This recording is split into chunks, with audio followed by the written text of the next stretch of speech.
بسم الله الرحمن الرحيم. الحمد لله رب العالمين، والصلاة والسلام على خير خلق الله محمد وعلى آله وأصحابه الكرام وتابعيهم بإحسان إلى يوم الدين. ربنا أرنا الحق حقا وارزقنا اتباعه وأرنا الباطل. ربنا آتنا في الدنيا حسنة وفي الآخرة حسنة وقنا عذاب النار. ما وصاني برز لخدمة كتابي نازداري منهاج الطالبين جيان بسر أبن بابك بيجيشتون بابي حجر، يعني حجر دروستا ك أم باب درسي بيشو توزك من سر موضوع كان من باسكر كحجر بمعنى منع ديال اللغة وبمعنى منع تصرفات مالي ديال شريعة. وإمام السنوي رحمة الله فرمك نزيكي سي جور حجر من هيك قاضي مسلمان دائما لسر خلق كان إثر حجر كان شندك بمصلحتي عامة بمصلحتي غيره، عندك شيء بمصلحتي محجور عليه خويتي. داستاني معاذ كوري جبرج لإفلاسك بس من كذا كاتب الشغل حجر ما معاذ كوري جبل وهو برزيك في غمر صلى الله عليه وآله وسلم كإفلاسك قرز كان يبو أداته وحجري أخاك سر ودواتر بابلين معاذ كتشريف أبات يمن يشغل له كاركاني الناردني ويمن أو يكنئت واني كارو كسابت كأنه مدينة قرز ركان زوجة قرزان لي أكد والشرمي أكد جور إلا جور كان دوري خستوا حتى وكوت واني قرز كان شيء بداته ودابيني بكار. بويا أم بابتي حجرة مهمة لو رو أجد دولتي مسلمانان إن شاء الله أجرته قاضي مسلمانان دروس بيته إما كار لسر أما فينك لبشي سياسي شرعية فقهي دولة دارية أم بابي حجرة زوزو جرينجا زوزو إسلام في أجينا فرمي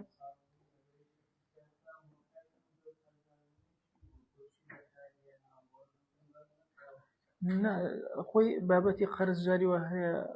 طبعا أوقات معاديك لفقراء المدينة لأغنياء طبعا بوسي كوتوا فقراش طبعا خواردن ويجلو برك بوشاق منال أما لا يكتر زرر لكسابت جاري وهي كسكا كاسبيكات وزرر ليك بالضبط هنا كي ديار نهي معادي كرجا بو إفلاسك ولا أودك ديار كان روجك لما الله ولا حيبتي صاحب قرض كان ما يتدرو أوش ديار حكمتي كي زور دوريتي أبي أم صحابة أم حالتي بسرابي وي رجاب وإما بكرته شيء يمكن شون ما ملافك إن جاء فرنا لبابي حجرك منه حجر المفلس لحق الغرماء أو بمصلحتي غيره حجر لسركسي مفلس دا أندي وكوي معاد كباس ما كل برخاتي صاحب قرض كان حجر لسر راهن دا أندي لبناي مرتهنة ناهري تصرف كان لو اشتيك ودينا وبرهن والمريض للورثة وهروها أكسيك النخوشة وحقي ورثة بارزراوبة بوين التصرف لا هم مالكي أبكى وتأتي نخوشيك أميدي تشاقبونوين نيم نخوشي واسمها حلامتين يك أبرا حلامتين بولا ولا حقي تصرفين أنا أكوتو لسدجي وأنا أزانك أو أنا دسكا بالبي وأنا بهرشيشتك وكهيتي بوي ورثة إسفادي لأنا كان والعبد لسيده وهروها رجنا دين عبد مع ملبك لبرخات السيدكي والمرتد للمسلمين وهروها حجر أخينا سر مرتد لبيناوي خلقي مسلمانا أو حجر لما مليا زور مهمة أو كسيك مرتد جواز لو كسي كافر ما ملي لقلا أكل لبازارا كارو كسابتيك وأعلم بس أو كسي مرتد هيج مسلمان اشتي لنا كروش تكنافروش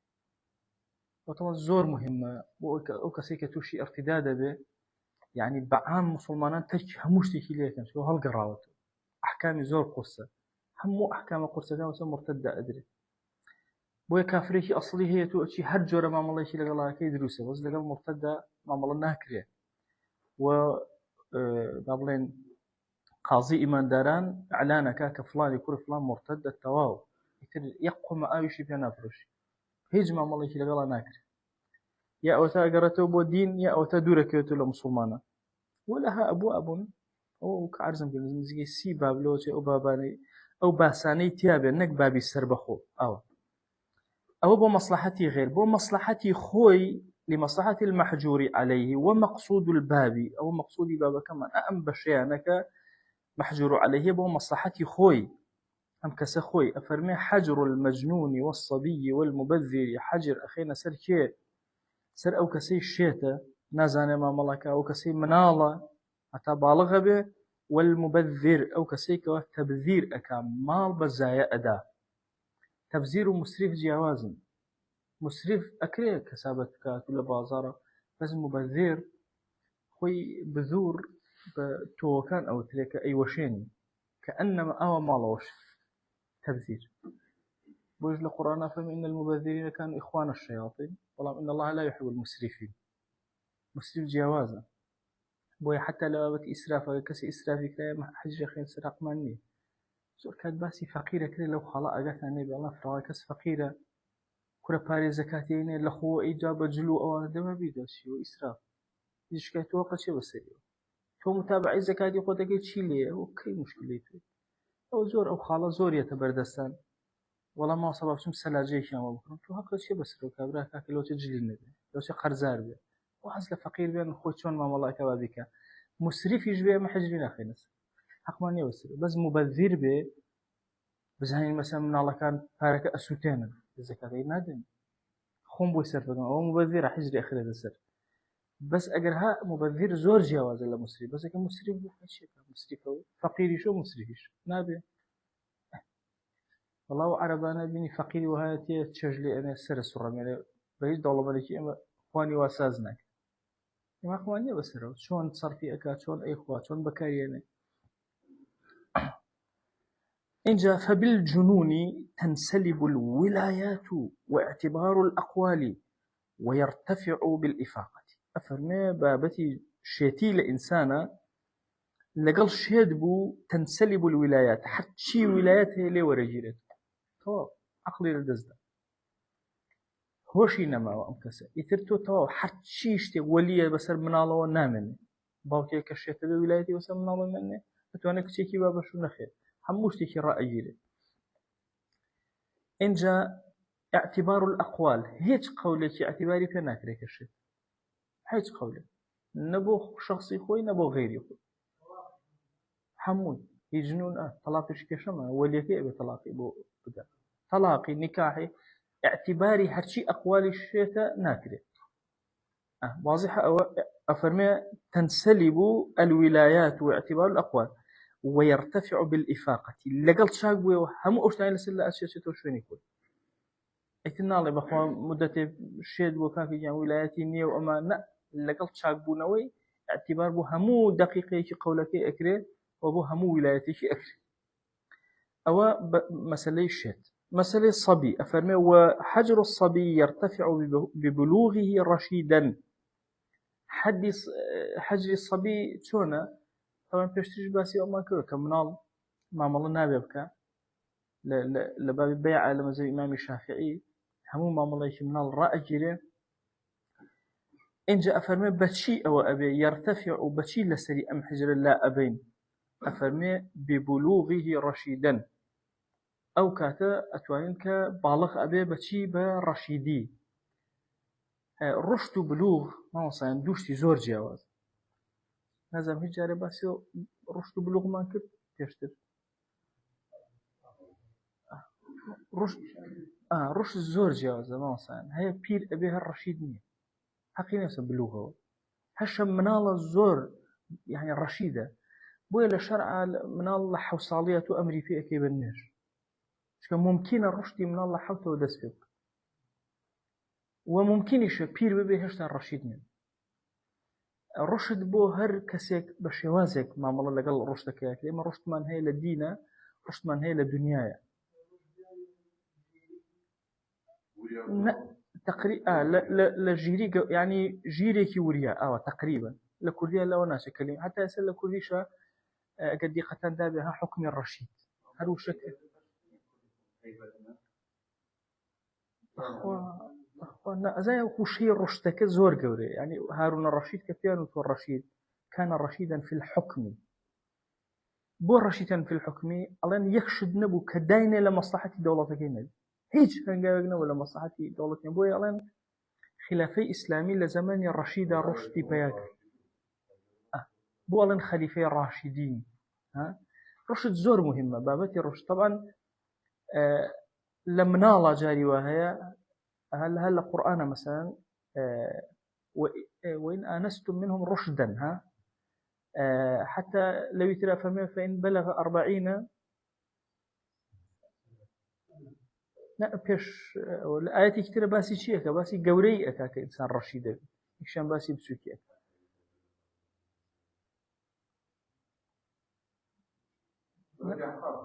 لا هنا كتير اللي باسي جوري لجورية باسي أو أكاك إنسان رشيد أبي مهم الرشد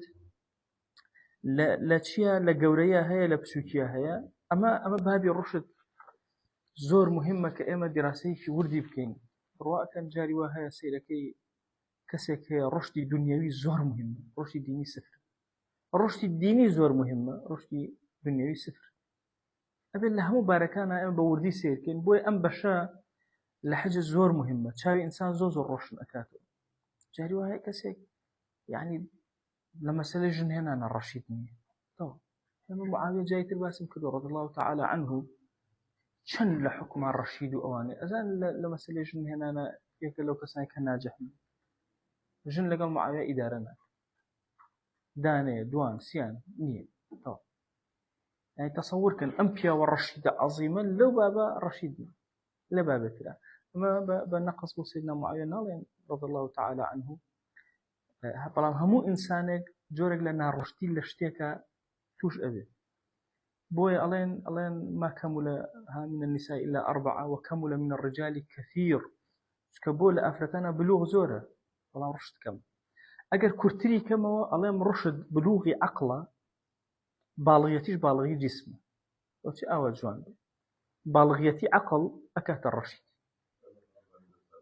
بالضبط جاري وهي بلوغ عقلك ألا يدس بيك إن جاء فرمي إجابو من بحثك أم دوشتمان بورونا كاتو بلوغ الرشد ليق أكاتو ولا مكتبة إمام النبي فرمي والبلوغ باستكمال 15 سنة بالغون بتشي بالصالة دي مشكلة ماني هو 15 صال بالغة أو خروج المنية مرجني بقاتا 15 صال لا تشواردا لا سيانزا منالق مني هبو بالغة لا دوانزا هبو بالغة طبعا كتايبي واضح هذا فيش أنا كانوا أنا أو تأثيره كان ووقت إمكانه لشان صالية ممكنة إنسان بالغ به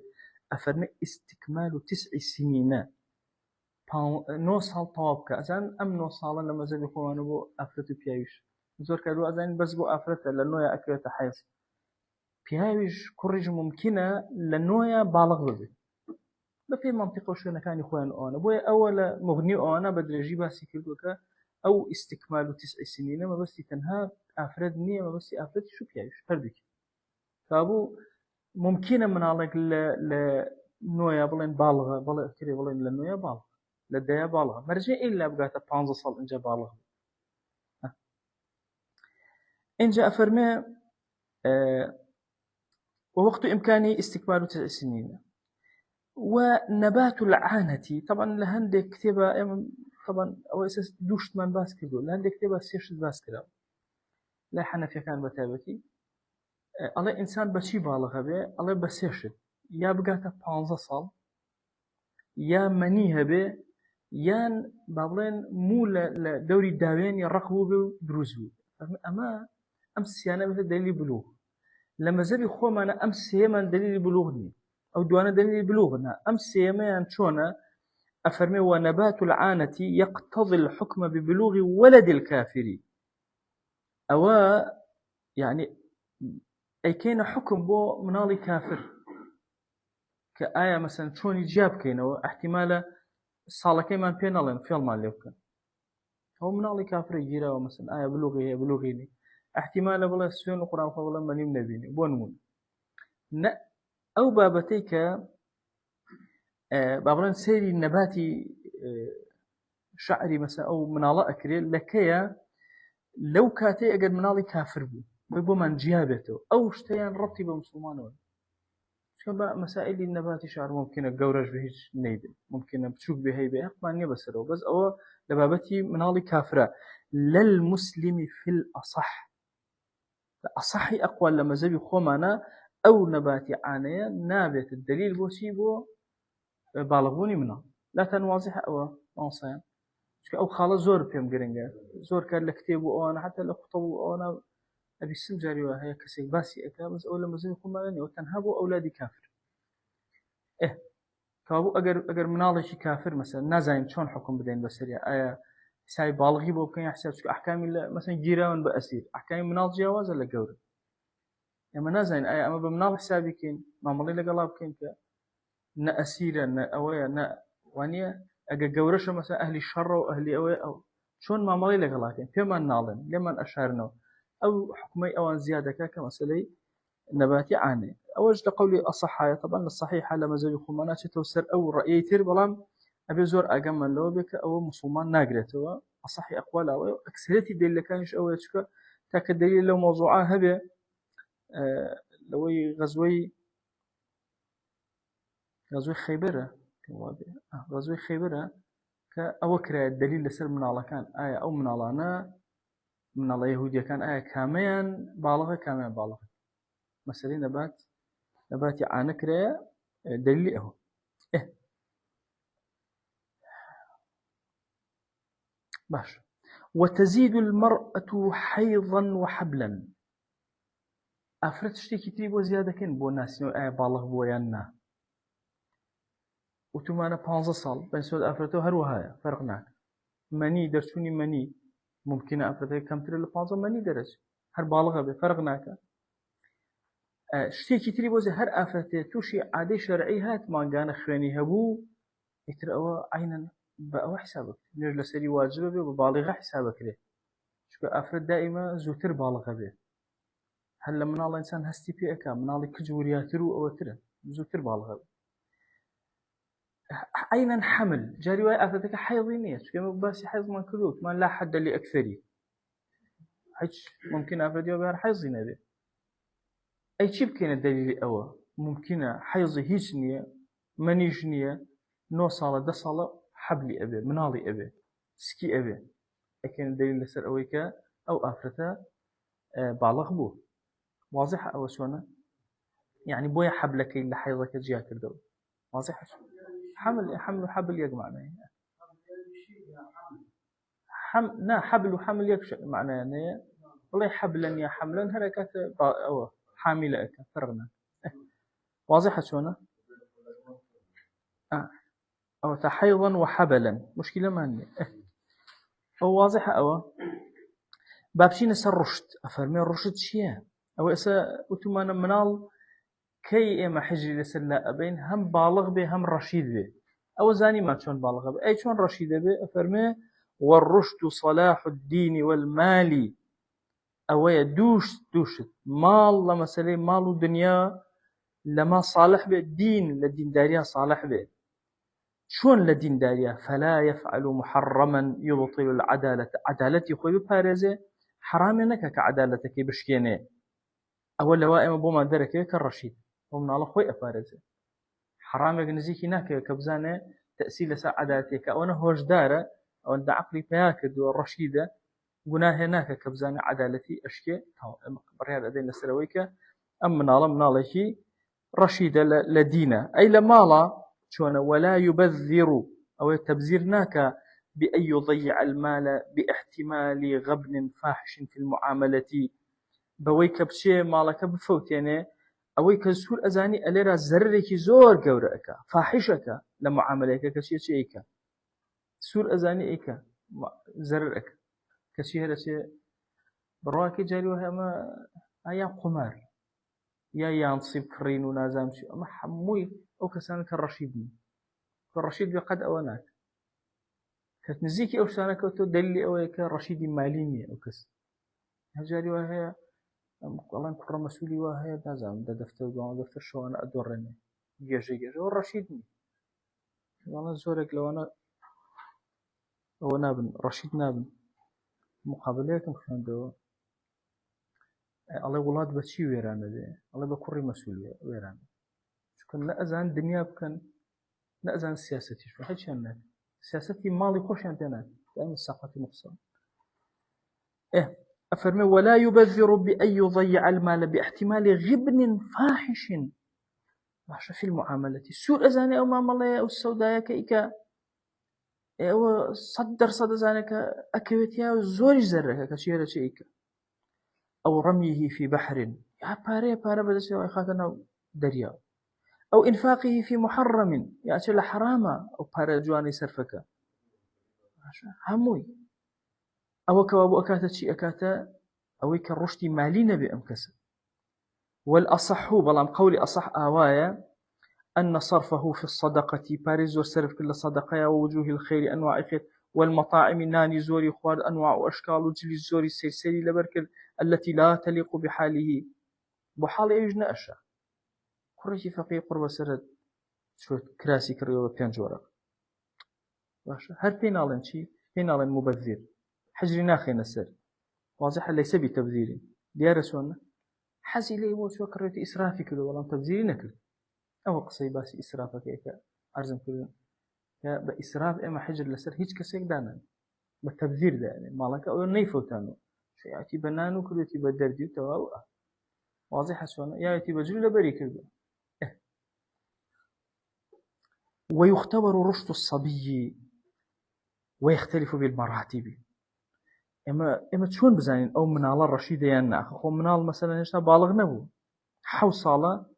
من شون بزانين من رشيدة عليه ويختلف بالمراتب بمراتب عائلة كانوا أمانة أو اختبار أكين فيختبر ولد التاجر مثلا منال بازرقان شون بالبيع والشراء والمماكسة فيهما بكرين وفروشتن شون باوكي تاجر أبشتكي لبزانه وشي مماكسة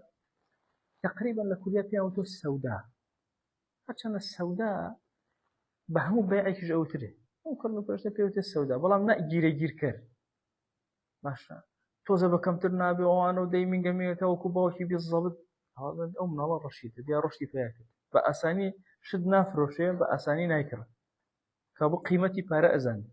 يعني أول دي تاجر أجا طبعا بعادتي ولدي تاجر باريزول لبردسايا أبي يكسر سرفك يعني شو هيش برشتي بين إيش أون بس لباوشيو أجر أو رشتي بيا كردو أمن على باح وصالح جوي ماشا أي نري الله يشتي بكرة أشياء مثلا محاولة أكابزان هرزان تركا أجرب زان شيء جوانا باش أي كره كابو أمن على الرشيد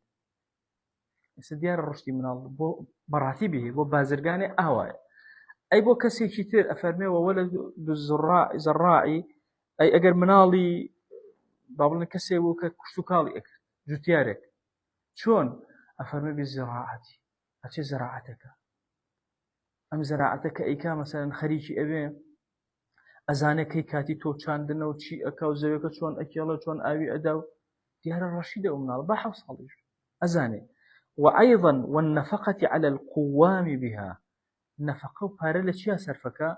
أوانيك بسرية ولا قال خريكي مثلا كريكا رجلي الله يوزيون بو بكيل كخوي ناتوانا بونمون يعني أشي تويكي جوان لبازارة أكرتو يعني أم جور الله فلانة جور توم برئي نجم كخوي تواني زيوكا بكيلا يعني أشي لكاتي موسمي أو بارا أداب أو بو زرعته وشب نبي من هو دليل أونك أمن الله الرشدي بياكلو والمحترف بما يتعلق بحرفته هر جورك إيشك سيري باوككي أكين منالك لو إيشي باوككي أشك أولا بيش شاويتي با مناليش بي تيكالي خلقي نكدو بلان تيكالي باوكي كدو أزاني لو شتا لقل باوكي أقر زانيد مثلا رشدي هي تعلق مثلا بون من دارتاش حرفكي دارتاشية أزاني مثلا قياسك أو أكا خياطية خريج قياس برينو هستكي أم من رشدي فيك أزاني يتر أو كاتب الرياضة دي أم من الله الرشيدة بالغ يجنبوا به طبعا منالي عالم بابتي علمي وأنا شون فتوى أداة شي لبرد شي لبرنية شون قصة أكاد شون لمرسى داعش ممكن هي منالي كسيكي غير عالم مثلا لما جالسك دانش بغلط اعتيادي به مثلا به عالمك بغلط دابنيش شوي أورشت الرشدي بيانك باقي ورجو مش الرشيد كي جيشت أو مستوعي زاني شون دانش شون بخيراتني ميوانا هر كسبة في خوي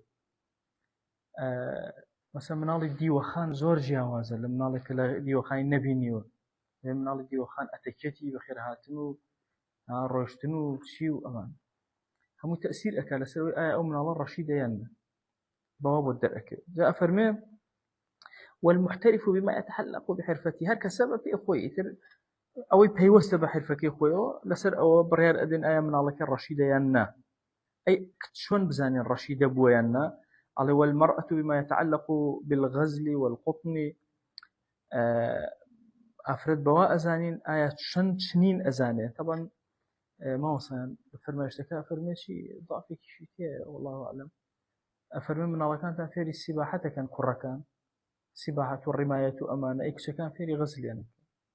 چنین و ڕستن و دوورین و نازانم شتان قوتن لۆکە دایە ئەم کچە چی لێەکە چۆن مامەڵی لەگەڵاکە ئەی کاتە تاڵێکی باری گوشتی پێ ئەچنێ شتێکی پێ دروستەکە ئەو ماڵە باجێنەی کە مناڵان ئەیان کرد دانیشتن لێوە ڕشتی کچە بۆ دەرەکەوێت خەریکی چی ئەبێ خەجاوی خەریکی چێژ لێنانە و پێسەبەت ئەژانی چێژ لێنە بۆ مناڵی خۆی دەرکی کردووە کەوا بۆ ئەوە ڕەشیدەیە یان ئەزانێ مەسەن بچنێ ئەزانێ مهم هەر شتێک کە دلیل بێ لەسەر ئەوە ئەها وەصەون الأطعمة اینجا بتوانێ ئەم بە عادەتی پشیلە لە ماڵەکانە خۆشەویستە فەرمێ تەوافن بە دەورتانە ئەگەر ئەم کچۆڵەیە توانی ئەم هینەی خۆی ئەم خواردنەی خۆی لە پشیلە بپارێزێ دلیل لەسەرەوەی کە ڕەشیدەیە توانی مەسەن لە مریشک بیپارێزێ کە بۆ ئەزانێ حفظی شتکە حسنی شتکە دلیل لەسەر ئەوەی کە رشيدة بوي أفرمي وصون الأطعمة عن الهرة ونحوها لا أوشتاني بدوري إنسانون يتر بلبلك طيرك مريشكك مثلا قازك لما لك هي أمن الله أزاني خواردن لو بفارزة أو الدليل لسروي أو أفرة الرشيدة ويشترط تكرر الاختبار مرتين أو أكثر بمرج لاوة تنها بيكجار أجر إشي كباشي كدنا لا يكسر رشيدة دوجار سيجار حتى درك فعلا رشيد أمره خواردنه که زور حزیلی لپشیله که پارزه بانی هیچ بیان نداره رشیده نیه واضحه شونه أبو رشيده که بجاره نبه بجاره دوان سيان حتى للضلي واليكيا دروز بك أمن على الرشيد ووقته قبل البلوغ وقيل بعده وقتي أم اختبار نك وقت الرشد ها عرض يمكن الرشد لحوته لأنه بيقرأ حتى لحوته أو إنه يجكوا لحوته بيقرأ حتى كي الرابع بالروح ماشي هاي وقت نيبو بو الرشد وقت بو اختبار من كي أمن على اختبار زانم آية الرشيدة يعني قيل يقولتي أم اختباراتك أكري تهج بلوغك ده سمنا لي هتي ولا بخير يعني كي واصلا هيك ملاحظة لسمنا لي هتي ودم مناڵی هەتی لەسەر دایکی نییە بەخێویت لە شریعەتی ئیسلامی بە درێژایی مێژوو حتا حکمی ئیسلامی هەبووە قەیم بەسەر مناڵی هەتیەوە هەبووە سلام ئەو قەیمانە مناڵ هەتیەوەکیان بردووە بەڕێوە یعنی ئەو مناڵە هەتیوە نەهاتوە دایکی سەرپەرشتیکە ئەمە نییە قەیمێک هەبووە سەرپەرشتی ئەو ماڵەی کردووە لە ڕووی کەسابەتەوە لە ڕووی پێدانەوە حتا ئەو فەرمایشتەیە فەرمێ أنا وكافل اليتيم كهاتين أو كفالة يتيم وني 50,000 بيت كفالة يتيم أو سرپرشتي كرنا بكاملي سري أم زمانه ما كان زمانه خراب وأنا باشا يكسر الصدان تومد بو إنسان لا أصلا أوى دولتي مسمى أدي خزمة كان فلانة كسي خزمي تو سرپرشتي أو من الله ديوانا تو كافلي أو يتيمانه يا كي أيك على خزمة كان فلان أيك برو كفالة يعني تو إتر كسابت يعني إيش يعني نيان بو داوي زكاتيان بو أكا وحموي أو نفره خويان نين أم كافل يتيم أم نفره يتشي أكا يعني كي أنسي كربوي ها زانيك أم الرشيدة شون أم الرشيدية تاقي أكاتو بزان أم نارش باركي باتو يعني سكون بالله بسريو لقولي خوي كاتو وتوانا قبل البلوغ بيش بالغ بو واضحة قيل قلتي دواي بالغ بالغ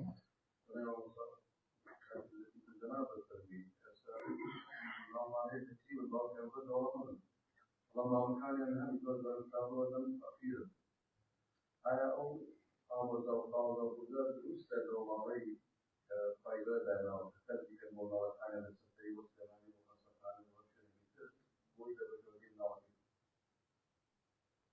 مناڵە هەتیوەکە دەوڵەمەندە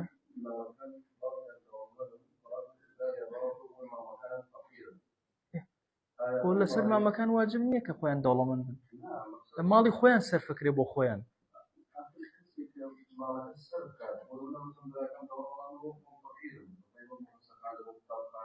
ئەم کەسێ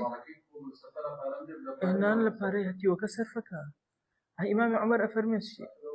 ئیمامی عومەر ئەفەرمێ بەیتولماڵی موسڵمان وەکو ماڵی هەتیو داناوە ئەگەر حاجەم بوو لێ بکەنەوە حاجەم نەبوو دەستکاری ناکەم کەوابوو کافلی یەتیم ئەتوانێت لە ماڵی یەتیم بەکاربێت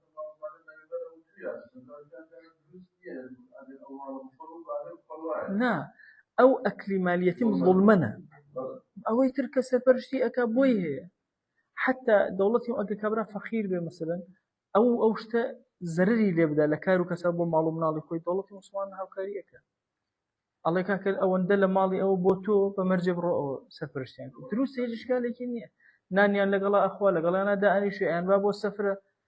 پشتی خۆشی وەکو فەردێک لەوان باوکیان ئەگەر مابێت لەو ماڵات چی سەرفەکە بۆ خۆی ئەو کەسی کافلی یەتیم ئەتوانەوە نەسەر واضحە چۆنە يعني هیچ زیادە ڕەویتیان ناکە بە ئەندازی خۆی بەکارێنە ئێستا معلومە بۆ ئیختیباریان ئەکەین اختیباریان ئەکەین بۆی ئەم ئەمانەتە تەسلیم کەین لە جاتمان بێت کەسێکە کافلی یەتیمە ئەوە تا گەورە بوون یەکێکیان ڕەشیدە پارەکەی بەمەوە ئەو سەرپەرشتی مناڵەکان کرد ئیتر خۆی براکەیان سەرپەرشتی یەتیمەکانی ترەکە ئەبێتە کەفیل واضحە چۆن ئەم اختیبارە بکەم لە مەزەبی خۆمانە ئەسڵ وایە قبل البلوغ ئەتوانێ ممکن لە 9 ساڵیەوە لە 7 ساڵیەوە کاکە دانێکیان تیا هەڵکەوێ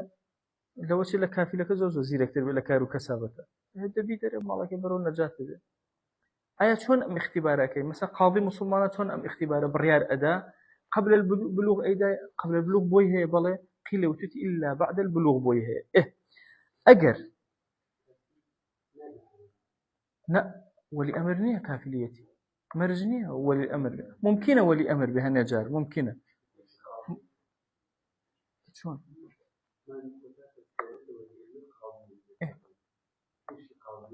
ولي أمر اشتكى كفالتي هتي اشتكى أجر ولي أمرك بلين سير أكين مثلا أبيت بابيري أو من علانا أولاترين كسا دعية وما مكاني وهكذا يعني يتخور ممكن خال يعني ربطي بولايته ونبرام ربطي بكفالته وهي قيشيك محرم بأفرتك وخالي أنا وسربرشتيتي وكان زور أكيد نانا نيرته نانا أجا باريتي بكاري أنا كافل نيرته بمعروف أتوانا بكاري إن جاء فرمتي فعلى الأول أجر بلين قبل البلوغ آخر السئمة لما زي بخومانا وتومانا لا يوتومانا منال أجتان زول لا يوتوانا منال دروس ما ملكه أما برانوت باش لا يترهاتون شي ما نوتوا وتومانا والله منال ورا امتحان كباب زين كرنو فروشتن أزاني نازاني لما الله واني سما زول تعارض رويدا أفرمي فعلى الأول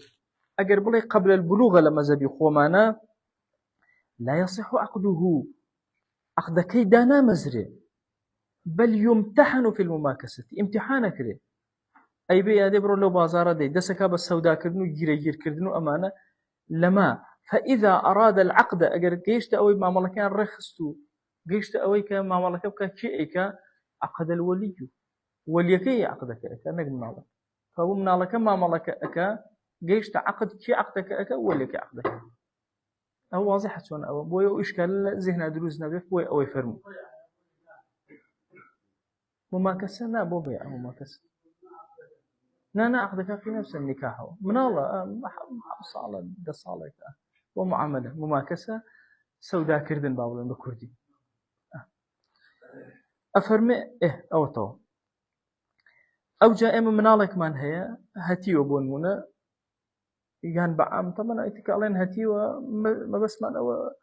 لم بابتها تنها هتيونية بس وكون نمونة أو من هنا وتوقنا ممكن غير هتي يجبه منالك باوكيشي هي بالغ بي أموالي هي منالك أو باوكاس دزناقري وسو إنك أقر رشيدي مالي كوي ذاته باب الرشية كذا أم وضعي استكه هي باوي جيري خواد جني وبينو مالي وبكرو أمانة أمن نية نا لبان صالي دەری ئەکا بڕۆ دی بڕۆ لەو بازار کاسپیەکەی ژنێنی نایەنی حەقم نێوەسەر تەواو. ئێستا ئێمە خەریکە وەلی کوڕ زیاتر ویلایەتیە تا وەلی کرد. وەلی کوڕ حەقی چییە؟ کوڕ خۆی زەواج بۆ خۆی ئەکەوە کەی شکستی هێنا حاکم ئەیاتۆ بەسەر باوکی لەو بازار ئەگەر لە 15 بکەوتێتە ناو ئەو بازارە. ئەگەر مناڵێ باڵغ بوو ممکنە ئەم مناڵەکە باڵغە بێ هەندێک شتی هەیە مەسەن بۆ نمونە دایکی وەفاتی کردو میراتی هەیە میراتەکەی لەوێ ڕاگیراوە کە باڵغ بوو ئەم باوکە بێ میراتەکەی باتەوەی تۆ خۆی چیلوەکە لێکە ئەبێ ڕەشید بێ. ئەم زەمەنەی کە باسی مراهقی ئەەکەن و نازانم تا 25 ساڵ دروست نابێ و هەر پیاوێکە سەر و ڕیشی هاتووە هەر خۆی بە مناڵەزە ئەوە نییە ئیشەکە لە 5 ساڵە خۆی ئەبێ خۆی پارە پیاکە و خۆی ژن بێنێ و خۆی ماڵ پێکەوە بنێ و ئەو وەزع ڕەبتی بەهینەوە نییە بە باوکەوە بڕۆشتی وەک مناڵەکەی دایکی مردوو هەندێک میراتی هەیە لای باوکی باڵغ بوو مەرجە ئیلا ئەڵێن هەتی و مەرجە ئیلا هەتیوە باڵغ بوو اختیباری ئەەکەم ڕەشیدە بڕەوە پارەکەت و بڕۆ لە کۆڵمان چیدی ئەکی لێک ئەوە ئێستا 18 ساڵیش بێ پارەی بەرە یەکسەر لەچێ خەرجێت ئەوە ڕەشید نییە لە بازار ڕشتی بازاریان شکان بۆ کافر ئیشی لەسەر کردووە ئەوە نییە ئیشت وردە وردە وردە و دەوهیان لێ کردووە یعنی 18 ساڵە ناتوانێت لە بازاڕان جارێ بازرگانێکم بینی ئەگە غەڵەتم نەکردبێ وتی 1 ملیۆن دۆلارم هەبووە کە عەمرم 18 ساڵ کاسبی کردو لە بازارە بۆ ڕۆشتۆ و هاتوو لە 18 ساڵیە مای ئەوەی کردووە ئیشی کردو کاری کردووە باشە ئەدە تۆ مەسەلەن ئێستا وەرە بیرکەرەوە مەسەل مناڵە چیلی ئەەکەی گیرە خۆی بەدەستیەوە نازانی ئەم باوکە ئەوێرە بیخاتە بازار نێ وایان کردووە هەموو شەمی ئەلامە درۆزنێ شدایان بە خراپ و ئەنیشێتەوە باوکەکانی ترساندووە ئەنە بازار پڕە لە جوانی پڕە لە ئینسانی چاک بەس وایان لێ کردووە کە کەس جورئەت نەکا نزیکی بازار بێت ئەفەرمێ وەلەو بەلەغ غێر ڕەشید ئەگەر مناڵێ باڵغ بوو لاشەن بوو بە 15 ساڵ کوڕەکە حەج مشکلەی نەما بەڵام ڕەشید نەبوو وەکومە ئەمڕۆ 18 ساڵ و ڕەشید نەخۆش نازانێت چیەکە ئەفەرمێ وەلەو بەلەغ غێر ڕەشید دام الحەج حەجەکە حەل لەسەری بەردەوامە بێ حتا ڕەشید ڕشت پێیەکە ئەزانێت چیەکە وإن بلغ رشيدا انفك بنفس البلوغ وأعطي ماله باشا أم حجرة وتوما قاضي داينة لسر كابرا قاضي مسلمان يا باشا كسي كبالغ بو والرشيد يجوليه كاتا أفهم بنفس البلوغ يكسر أم طواو أو الرشيد بو بريار أدن وأعطي ماله مالك يخوي أدريته لكل ما نك ديارة باڵغ بۆ ڕەشید ئایا پێویستی بە حاکم هەیە قازی هەیە جارێتر ئەمە ئەفەرمێن نەخێر پێویستی پێی نییە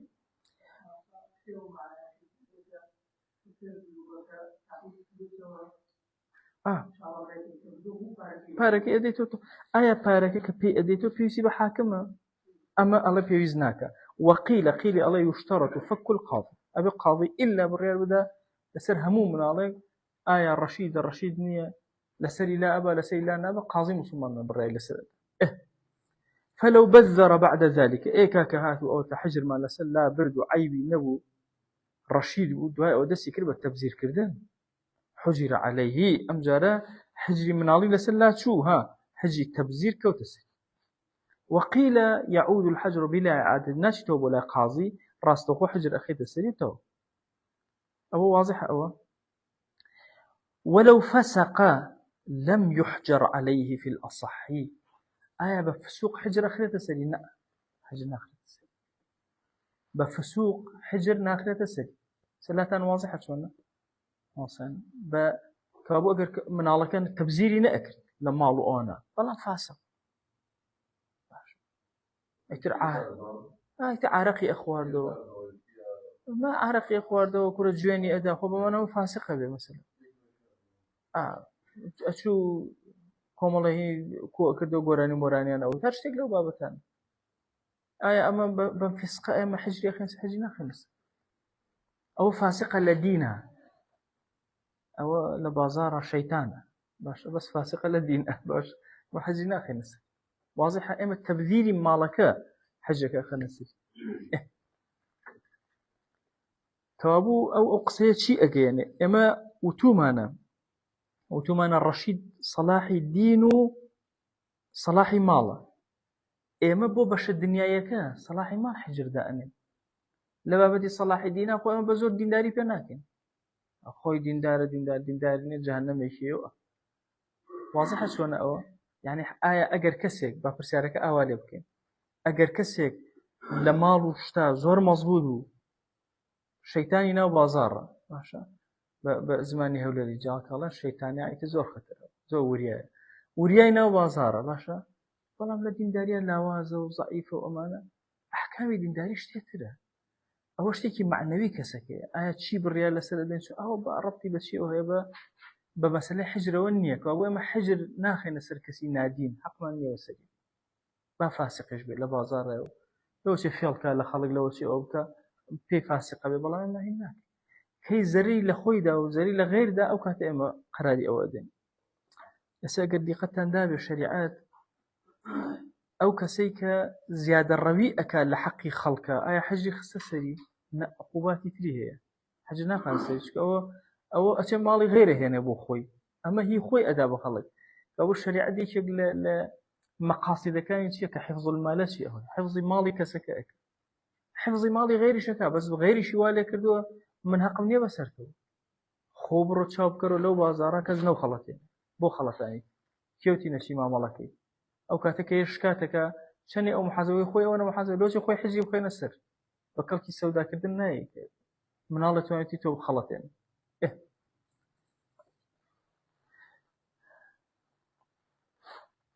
ومن حجر عليه لسفة طرأ ئەگەر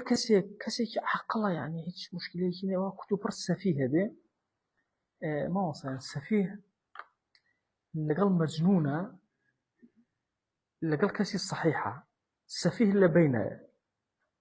شێت نییە بە جاروبار ئیشی شێتانەکە واضحە چۆنە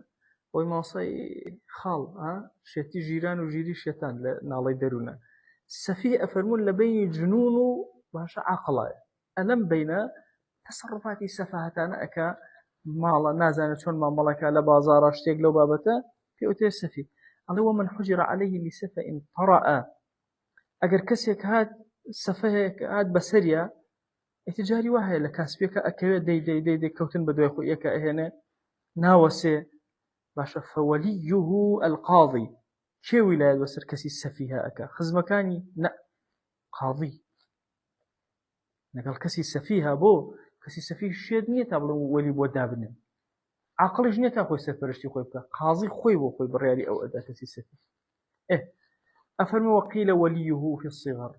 لە مناڵەیەکی ئەگەر مناڵ بوایە ئەم سەفیه گەورەی خۆ مناڵ نییە پیاوێک باشە لە مناڵەیە کێ ئەم کەسە سەرپەرشتی کردووە کاتێک کە حجر مەخە سەر بە سەفاهات هەر ئەو کەسە سەرپەرشتی ئەکا ئەوەش قیلێت واضحە چۆنە ئەسڵ وهایە قاضی بیکە ئەمەش قیلێکیش ئەڵێ چی ئەڵێ لە صغرا کێ کردوێتی هەر ئەو کەس ولو طرأ أو لسفيها أجتن ولو طرأ جنون شتيها وبسريا شد نبو عيب نبو شتيها وبسريا وليه في الصغر أم جرب عكسه أصل وهاي كسر برشتي شتك وليكي خوي ما دام وليكي خوي أصل وهاي كل منالي سر برشتي أم أجر منال بوايا أم كسر شتك كسر برشتي أكيد أو كسر كنا سر برشتي كاري أو واضحة قيلك علينا قاضي يعني أو دو رأي عكس يكتر سفيه أو أصل لسفيها قاضية أصل لمجنونة وليك خويتي قيلكش هذا كان رأيك أسا واضحة شو مثلا أسا كوريكي جورا معن هي وبيشتر عيبينه أسا شيدو كيسر فرشتي أم شيتك قاضي إذا بكي علين كاك أما أجر منال بي كيسر فرشتي كباوكي باوكي بي ولايتي بك بابيري بولايتك براي بابراكي بي مامي بي يا أفرمي ولا يصح من المحجور عليه لسفه جاء طبعا اسم باسي شت ما كرد باسي منال ما كرد أمانة اشتيك باسي مبذر ما كرد والله مبذر زورت له سفها رنگ أداته سفيه آية شي له من أكرد شي بخا هندشتي عيبيني سفيه لهندشتا كوت ولا بازار على كاكا ولا يصح من المحجور عليه لسفه أو كسيك حجم أخذ سربهوي سفاهته بيع ولا شراء نابي كرينكا ها فروشتنكا نابي كرينكا ولا اعتاق نابي عبد آزادك، وهبة نابي ببخشه، ونكاح بغير إذن وليه نابي بشي نكاحك حتى جن بيني وأمانة حتى وكو إذن ورنقري إيه أو ديارة جمع السفه زور مشكلة أو كسي كسفيه لبازارة نابي خلق بلامر وابي خلطيني حرش كسيخ أوي خلطان ما مالي لقلاك الخوي برسيار نقاضي نأم كسي سفيه بوي أداته رقرك بسرية الضمان نية لسفيه بوي أو كسي كقاضي سفهتي لسداءني كز نابي ما مالي لقلاك كنابي كزو أجر كردي تواو شون عادي سيك الله شي الله فلو اشترى أو اقترض شو اشتكي كري ناشو قرزي كرد وقبض ورقر قرزكي ورقر وتلف المأخوذ في يده أو أتلفه لدسيا فوتا يا خوي فوتاني فلا ضمان في الحال بحيش يا الضمانين قالوا ما مالله لقلت سفيها أبدا نابي والله فرسته أو السفيها بابسن بخلطين اشتواني كابرا كوتو لبازارة أمشي ما مالله شي لقلا كوني تريخا نابشت واضح أساسونا أجر أوشتي فوتان خوي فوتا يا خوي شي فوتاني هي ضمانتك يا أو أحكامك زور قوية خلق وهالي أكاد جرأتي وأنا كز ما مالله لقلت سفيها بكو شو السفيه كوتو أخلته هو يتركوتو لبازارة وسفيها لوشتا وشتي أكره بجرانه وفروشته بهرزة كز نابي اللي بكرته بون منا يان بشي مثلا شتي لكسي كري بابا جرانيش كري بيتي فوتاني الرك فوت اشتكى فوت ضماني بس واضح سونا فلا ضمان في الحال ولا بعد فك الحجر أي باشر لدواء أويك حجكي لسل لابرا أي الضمان نا والله هر ضمان نيه سواء علم حاله من عامله أو جهله بحال زاني نيزاني نا سفيها ما مالو لغلاك روش تكو فوت بوي أبي أو كسيل بازار كرب فرسنك زور تشاو كراوي لقل كيا ما ملاك هبرهاتو كوتو لبازار سفيه كبونا ما مالي خانوي كي زور زخم عملاقك كبرا بيفروش خانو كيف فوتان فروشتي وروشتو مثلا يا روخاني كان شوخلي شيلاد هر خوي أتلفه يا سياريك بخسي أو بحرو تشيلي كابابيك أي بوي هي بشتو سري بينا باركم والله فوتا فلا ضمان بوي أبي أو كسي كرينو فروشنا كلا شاي كرابتو بكيش تفروشي هكذا كي السفيه هنا بشتي فيه فروشي بوي السفاهات حتى بقول الجنون خراب ترى حكمك الجنون ولي هي شيء توسقولي واني عليك كأو أي هيتشيني منارك مثلا ولي هي شيء تو السفيه هيتشيني بوي أفرمي بابتي السفيه كقاضي وليك أو قاضي بوي كس يا أخي خزمك سكي نقدي شو بقول قاضي تشكأ دك شيء كي لو قاضي علاجتك ويصح بإذن الولي نكاحه بلام لبابتي نكاحا سفيهك أجر هاتو كبيرشيتما ونكاح بغير إذن ولي أجر وليك إذن دا دروس لا التصرف المالي في الأصح أجر وليك جرقي بدا بليكاك ومن رقم داو مثلا قريما وليك قاضيني مثلا باوشيتي وتي كاكا قيناك أوشتي بي بفروش أو تصرف مالي دا أمزلي عقدك دا نمز عقد السفيه دا نمز رك الله وشي وزور كاد استك بيع أكريد ويكشين أبي طبعا قازان شين كزنا ولا ما وصل الزرير يعني كل ويكشين جاية كيان سيرك أصلي عقدك إسلامي هاد شيء أقسام أكيد بطالة زي هاد عقدك دانا مزرعة رك أمش أوها أم عقد مالية دانا مزرعة كسفيه إيكا وأخو جاري سيرك كسفيه باش يعني تشكو مالي ما مالي كردو حمي ما مالي سقط مثلا قرزار بو تو سياري كيش لو هنا أو شخص باري أو بقران ليرو يأتي بقرزاري كده أو هم يفوتانو بسريك إيه ضماني نبوا أو كاتام كسك كوتو أزاني كوتو لبازاراتو شون أما مالي لقلا أكيد أمشتاني أديتي حيث ضمانتي كيمية وش النداء قرزك وبكيتو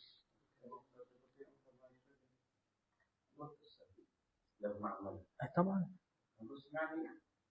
طبعا سفاهات زور لما مالي بتأتي أمره بازار بتأتي أو أكيد سكاب السفاهات كردن يكسر بوتك الدولة الإسلامية بشتي بقريه بيش عيب لنا وخزبو كسا تازة فلاماري غلطي دوما دا غلطي السهم وديم أدا كلو خلق النادي سوري جزان أو كوتو لبازار أصلا مهم قازانجي خوم كم مهم قازانجي خود نية اعتباري غير شيء بسيري كلا رو شريعة. سؤال أجاكابو نكاح بإذن وليكي دروسة بلام تصرفي مالي بإذن وليكشي لا أصحي أخوال لما زي خومنا دروزنية. ولا يصح إقراره بدين قبل الحجر أو بعده إنجا حتى إقرار بالدين كأمس فيها دانا مزري ولكاك قرزاري فلان كسم برواكن بيش أو يحام حجرا بخير سر قرزاري فلان بوم ناخوا دواي حاجة كقرزاري فلان كسبوم هر ناخوا قسكاني. وكذا بإتلاف المال في الأظهر بلا والله أو مالم فوتان يا فوتا هاتشي هل قبولناك بلام لحد قصاصة لي قبولك والله كاك فلان كز من كشتومه تا قصاصية تسر بلين والله إن أخوة سفيهة لبازار سفيهة لكشنا عيبيني هي حد وتي والله مالي فلان كسم تزيور يا حديث سيدسي أبره كاك السفيه وما سفيه هاد لوا ناخو كابول لوا لإقرار كان قبولي أكين طبعا هرشت أويك ربطي بماله والنبي قبولي أكين ربطي بماله وبو مالو دهاته وقبولي ناك واضحة سونا لو شيء كسب بسيط قبل خو قصاصك ربطي بماله هي احتمال كبر بلا عفوتك كم ديمه وهني أو كتربط بماله أكا وإلا مغنية تعليقي كدا ولا سروا أفرمي أو مسألة مالا ربطي بإقرارك أمونية ربطي بكسد إبرائي كسد وموه كرديت هيج ربطي يعني أم نبوة أم اعترافي كرولا سر قتل سر كشتنوي خوي باش لسر قصاص كرديتي أوي برانبر عفوي كردو مالها تتسري أوان اللي قبولك القيمة واضحة شوان اللي قصاصك وزي والذكاري هي شيء مثلا للسفيهة هرشي ربطي بقاروب أو ناقوة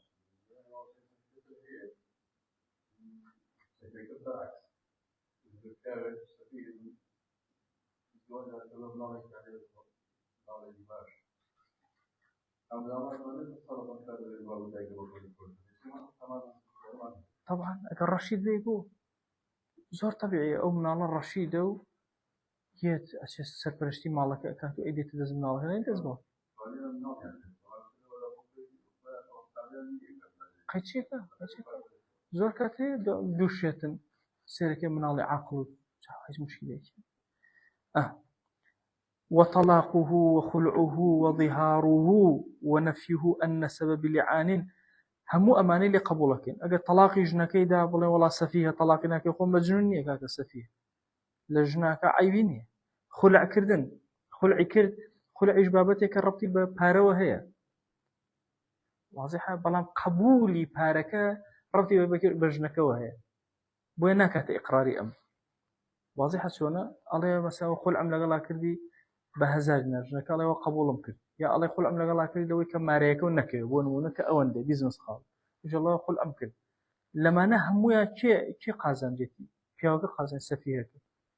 كخلع أكان سفيهك قازان جيني با بس الطلاقة سفيهك قازان جيني مثلا وقتي أول مثلا طلاق كوتي أبي برا ماري باتي وهي هرا أروى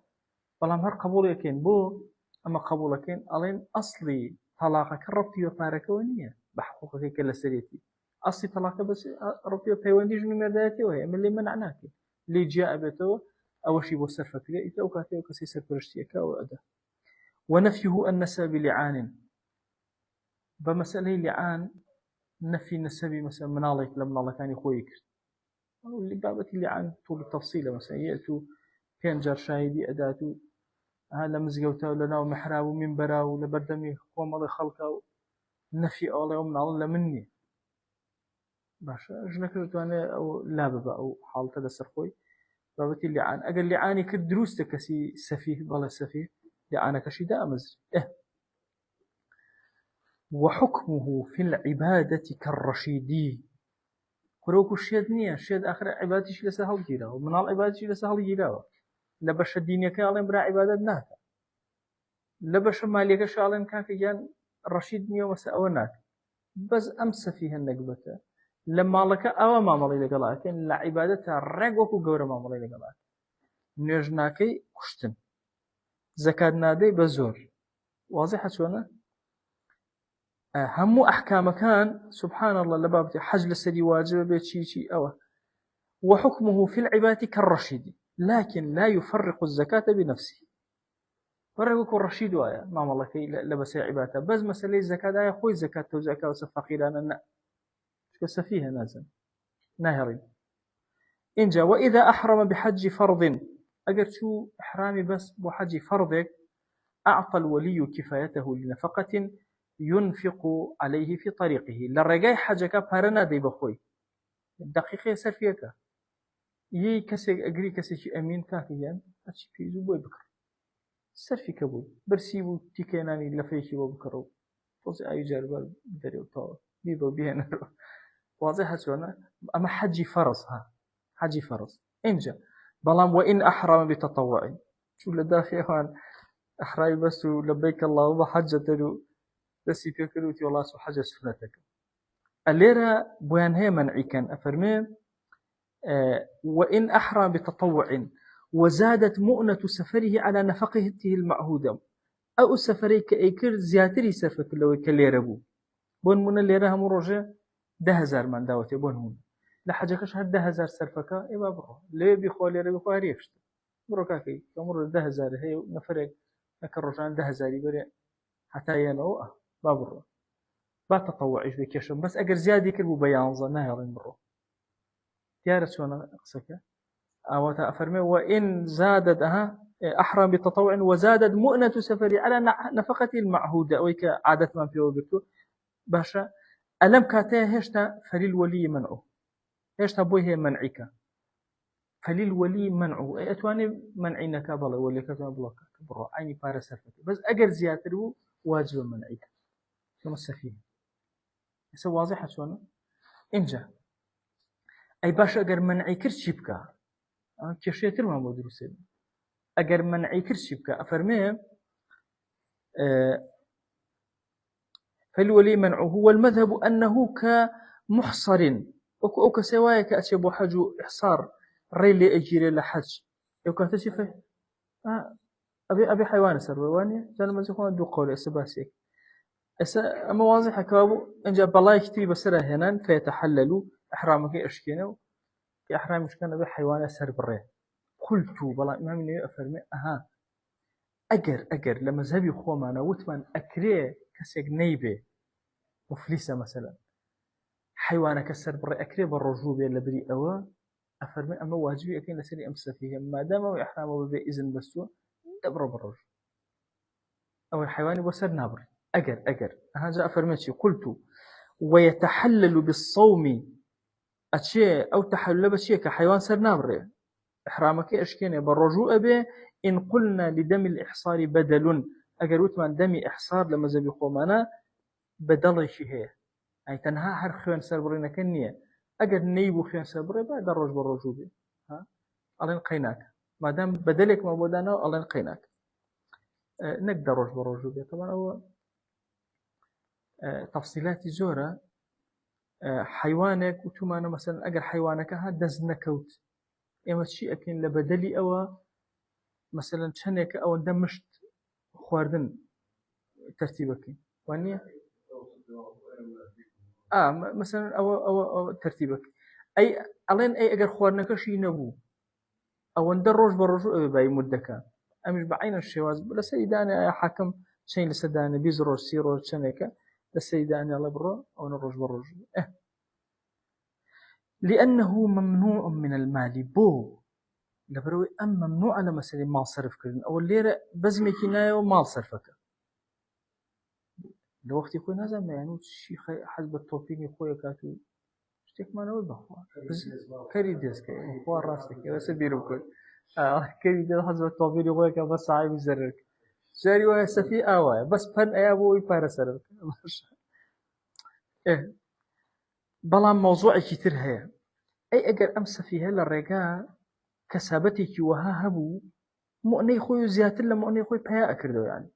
لم يجوز منعه جائز منعك بس النتيجة ولو كان له في طريقه كسب قدر زيادة المؤنة شان السرفكات زيادة له بها أكا لم يجوز منعه وحج وزور قوريه كسبوين منعك إمام النبي أفضل والله أعلم خوي باشتكت بابتي حاجة سنة كيف بس النتيجة أو حاجة عمرها هرنا باش حاجی لما نکه صبره اه نایدی بخوی زکات هندجا پیش سفی ازانی چون هندجا مالی زوره منع صرفی مالکی خوشی لیک بس هندجا فقیری شو سفیهش چه قرض زکات و صرفی اکا تبذیری اکا بملا بولا او طبعا زکاتی پیش بباری فقرك نەک بە گشتی ناتوانێت بڵێ سەفیه زەکاتی پێشێ من نا سەفیه دەوڵەمەند ئەگەر ینی بە صیفەتی سەفاهەت پێ ناژێ بە صیفەتی فەقر پێش زەکاتی پێ ناژێ ئای تەبعا بەڵام ئەها وتمان خۆی تەوزیعی ناکە وەلیەکەی تەوزیعیەکە چکە موشکیلەیە ئەمە خۆی تەوزیعیکە لەوە چ کەسێکی دەوڵەمەند ببینێ وەختی خۆی پیاوەتی لەگەڵا بە ڕێک بیدات گوێ نادات سەفیه گوێ بە ماڵ نادات وەختی خۆی پیاوە لا ئوبالی باشە لا ئوبالیەکە لا ئوبالی ئەوە ئەو بەشەتەوە فەسڵێکی دوای ئەمە هنا کۆبوونەوەیەکەی ئەمڕۆ لە زانکۆی ئەنجومەنوانە ئەڕۆم جا هەر تەواوی ئەەکەم ئەم بەشە ئینجا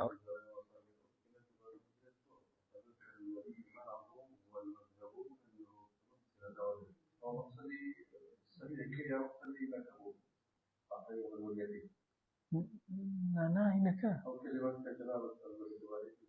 تۆ ئەرزەکەم ئەمە ئەڵێ من ئەحرەمە بتەطەوع کەسە سەفیهەکە چوو ئەحرامی بەس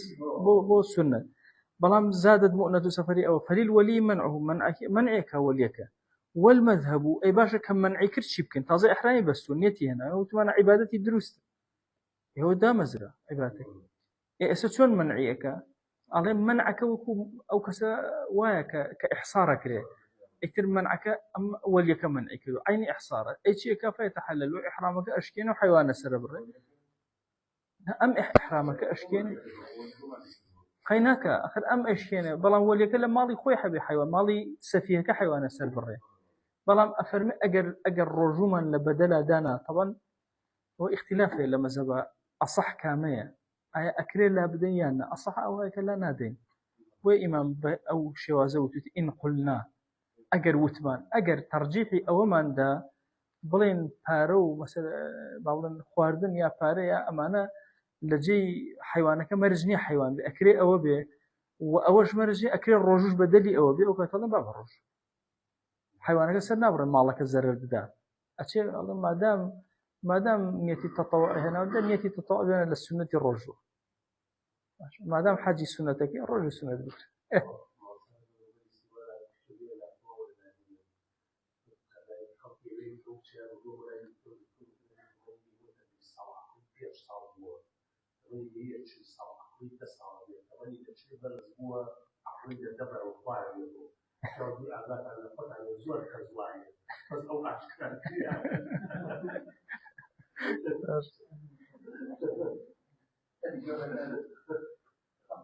خويك الرحمن تبكي يا رب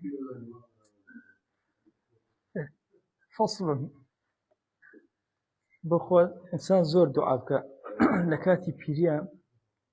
نقرته أرض العمر بخوا سأو سلا غزة خلق شهيد نابي وانا برؤة خوشترين جيا بير نابي لسر جيبك كوكا كوكوين إمامي خالد فرمي أوهم وطعنم في أموت كما يموت البعير زور زحمة إنسان أخير عمري أقل دست عمري دريج بلشي ساغة وزور بركة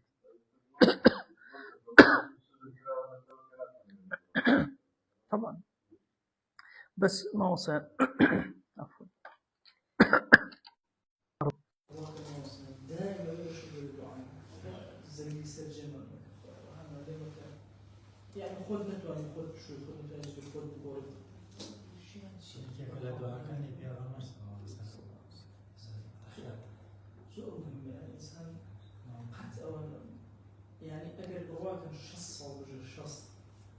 والله أوش الصلاة هذا الحمد لله والله إذا يوصص أو باش طبعا عمري الزور لسر عبادته صحتي باش في النعمة يبدأ في خزياتي بس الزياب مني ترى أزكي جودت يا وزارة شد صار خزمة ما تشكي هي ولا سرجي شل صار تقريبا ما في غطاء شل صار تقول شو سرجي أنا تقريبا دو سنة تقريبا ما ندريش خوي أو قيناك مشكلة السرجي برازيل ما وصل لقمان والخير شو مسائل بشكل السرجة بهالحالة بس نجد أو حالتها يتعقل لا يقولنا من الحقوق سأكي نقصي هاي شيء أجلنا مثلي واحد بس ملي إشتها أو ندفع له أوراد أو كان جواني تثيكل أبيت أزج ودلو بركة بس مثل زور بس إنسان أو عقل لازم الناس وهوش اللي لازم تقوم برمت عقل من لأن الشيء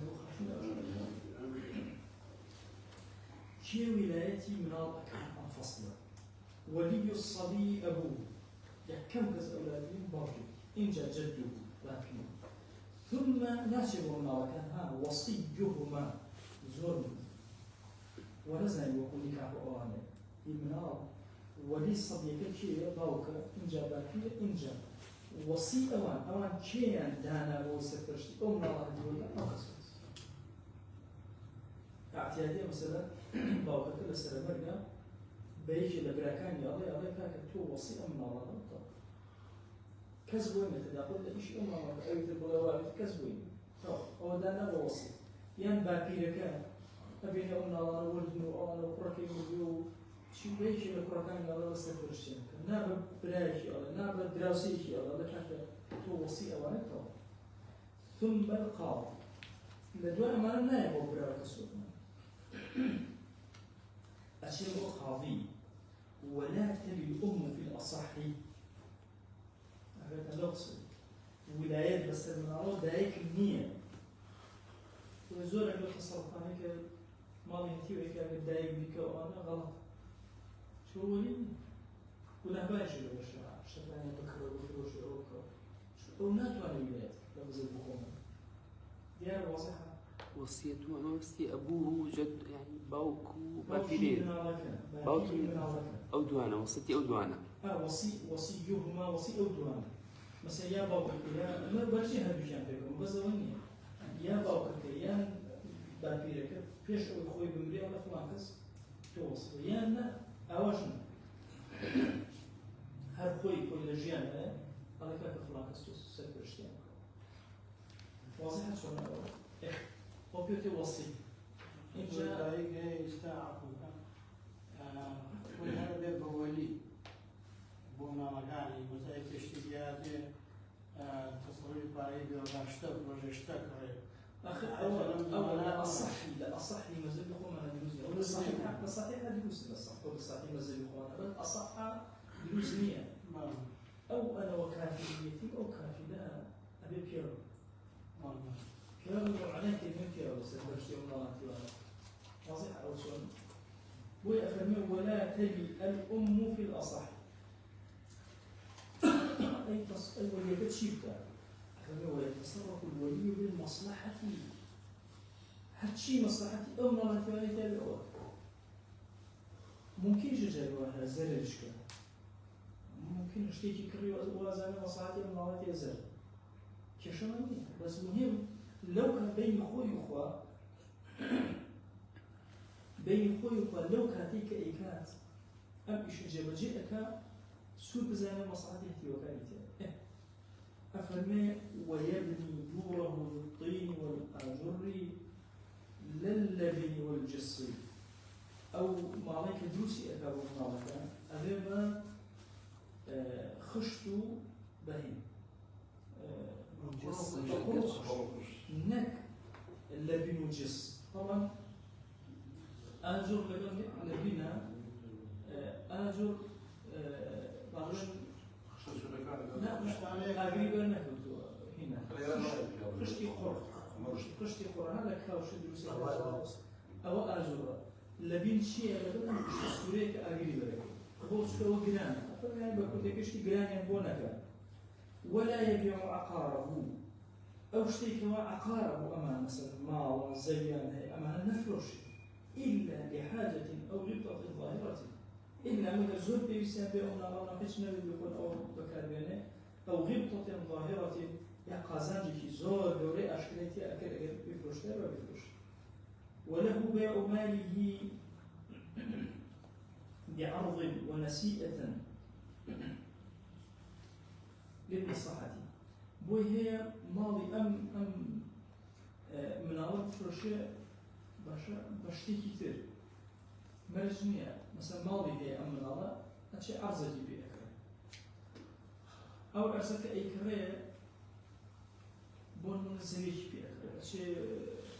شوقەیەکیان پێ ئەکرێ بۆ ئەکرێ نەسیئەتەن بەڵام چییە؟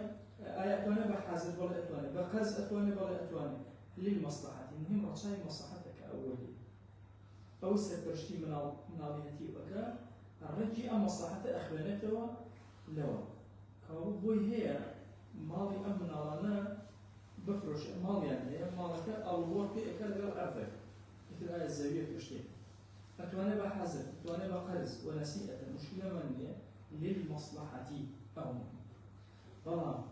ئەگەر هاتوو بە نەسیئە فرۆشتی وإذا باع نسيئة أشهد وارتهن به أشهد شاهد أجري أسر كسي كما قرز بيداو يعني ما قرز بيكريو قولنا وارتهن به إنجا رهن جداء إلا موضوع كان هذا معلم فقير أنا فوتي أتيوفا هذا كان مثلا أول أدمي أيجا لك كما قرز هذا دي رهن يكون بي رهن جداء إلا بينا أجر نبو بول بفلوش تفاليتي وكريم بسكيوتو نوكو كبر إفلاس كاتو بالروبة التي كان مخلد لا مقابل أنا مقابل أن رهن وري وارتهن نبينا أو قصيديان أكد بقرز فروشتي هشتكي ماضي أو هتيواني وقرز فروش شاهدش أجري رهن جوري إن جابوه هي أو ما ماضيوك لقلوا شرطي مصلحتي كله ويأخذ له بالشفعة لما بتي الشفعة يسيرك قازان جانا أمنا وانا ومن خاميك يعني بالشراكة حق بس أوان أي فروشن يا فروشي أبا حق الشفعات ولا لي أول قريته أشي الشفعة كأولا شو زانا قازان مصلحتي هتي وكانت والشفعة أولي قريته أو يترك بحسب المصلحة يا وازن الشفعة كي هنا زانا قال بكرة الزرر يعني هيك شيء ولا سونا من النار فبتين مصلحة سيرك شيء باشا بوهتي وكان أو جيد ويزكي ماله زكاة مالك تركها أجلتي وكان أو ذكر له زكاة الدم أو كسيك ولايته بسريانا زكاتك أداء وينفق عليه بالمعروف إن جاء بصر أو نارتي وجه المعروف سرفك ودور سرفك وتشاك سرفك بسريانا ديال أو ما أم إدارتي كش أوزن لولاتي قومنا أزان دائما بابيل دايك اليوم الملانة دوس باخو كنا ما أقولون أليبا كشان أقول سيد بابيل كده لقى شيء دايكي لقى دايكي من أكثر أبدا كشان أو الله دائما مشاكل بس كدولة مسلمانية إنفاق كش بمعروف نية مسيا هميشه بابيل كده بعشتي كان بينه بو وقت إذا فريق السرنا أما جانب الإساءة ناسية دائما يتم مشاكل بس أكاد مشاكلية الأمان بشكل باشي بيتلو لو كيف نجشني أبدوانا أو زور سفك أو زوزو أشيء وبازار هو شخص معك يخوض هروح هيا يبوك معك يخوض إيش بويك على المصلحة ما بس المصلحة يجي معتبر الشرعية نك مصلحة يجي ذهني كسيك أخوي جاي كسيك شروكه باش نازل مصلحة لا كسيك رشيد عقول دام زر لدينا أو مصالح أو أصلية ويزكي ماله ما فقيرك إنك أسيرك لا من الصبي ما مالك كيف زكاة ولي كم مالك زكاة الأداء ثم مالك ما يدورون كيف زكاة الأداء ولي يعني يزكي مال الصبي يزكي الولي مال الصبي وينفق عينا وليك عليه بسبب مالك على الطفل يعني الصبي بالمعروف فإن ادعى بعد بلوغه على الأب والجد بيعا بلا مصلحة صدق بيمين لدوي بالغوني كاكا هاو دعوة لسد باوكية باكيكي خوي روكي وتي ولا شو اشتكي من فروشتو مصلحة شكشتي هذا ما شو زي مصلحة تيابو يا تيانا أفرمي صدق بيمين باوكك لقل باكيرك أم دوانا سوين أدن كاكا مصلحة تيابو باوكا رخصتنا دعوة كنا قلت سجاري أشكال لباوكو باكيرك الله خانو كان فروشتو مثلا هيج مصلحتك اشتيانا بلان أما كي بعد بلوغه لدوي بالغوني أتواني أنا كشف نقل دعوة قيدك بلا وإن ادعاه على الوصي والأمين أجر هاتو دعوة لسر شيك لسر كافلية ما في الأنجال وتي كان أم كسيك بوصي باوكم بوي إذا ما كيرو بمدار سفرشتمك كرن فروشتي كدو ياشتي فروشتم هيج مصلحتي تيانا يا أمينك قاضي كسي كذا أو كذا تو أمين كأشي أمين ولا سفرشتم مالتي وأنا بك وتي والله شكي فروشتم بمصلحة أو كذا سيد زماني نكناكر وصي أمينك ناكر سيد زماني كي أكرم مالتي ولا كأس بالغ هو أو القرآن أخوه على تشتكي عن المصلحة فروشتم بعك على وشنا واضحة؟ أمين كم وصي شيء خوي إما وصي أو كذا كباو دائما أقدر كباو دائما ما كسيك أمين هذا بس هتوستري مالك قاضي دائما يعني يشهد ولي ولي خوي كافلة أعتقد لا كافل ولي خوي ولي كلمة ولي بو أوي يذكرون السبب مثلا باوكر أو عبر أو خوي جاي كينو قالين إما ولي من هي وصي من هي أمين من هي ولي كي قاضي من هي لا أخيره ولي أم كسيك بعضاً خصم باوكيتية بابيتي أم دوان وقتاً بس قبولتي لبابتي مناضيتي يعني مناضة لبابتي لدواي أمانكي وصي أواني بيش قاضي أما يوصياتين أم دوانا كد بو كسي وكان تسويه أو جي دواي قاضي دي قاضي جاري واي خوي كده أنا نفرد أنا أو نفرد الأمين نفرد أنا وقاضي خوي سنفرشتنا أنا نفرد أنا ولا كافي أمين إيه بس وصلى الله على سيدنا محمد وعلى آله وصحبه وسلم تسليما كثيرا.